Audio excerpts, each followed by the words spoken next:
پاکستان کې د عام انتخاباتو پس د تیل او ګیسو بیې سیوا کړې شوي. 1 لیټر ډیزل 8 روپۍ او 20 پیسې او پټرول 2 روپۍ 20 پیسې ګران کړی شوي دي.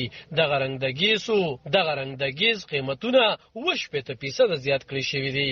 د پاکستان د خزانه وزارت د تیلو نوې بیې اعلان کړي چې نن د 14 فروری نه به عملي وي.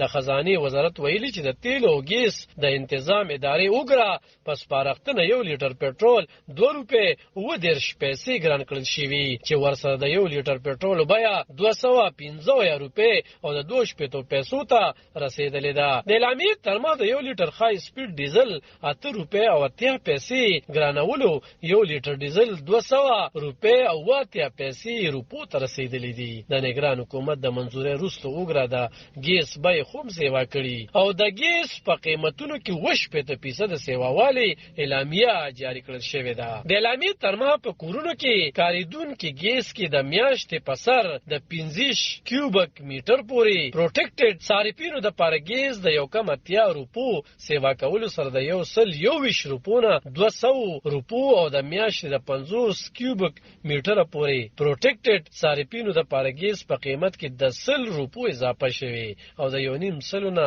2.5 روپو ته رسول شوی دی. په دا حساب د میاشتې په سر د 100 کیوبیک میټر پورې پروټیکټډ صارفینو د پاره ګیس په یو MMBTU کې د 2.5 روپو سیواوالی شوی او د 1000 MMBTU قیمت 12.5 روپۍ کړی شوی دی. همدغه راز د 400 کیوبیک میټره کورنو صارفینو د پاره کاریدونکو ګیس په قیمت کې 300 روپۍ اضافه شوی 80 روپو ته رسول شوی دی.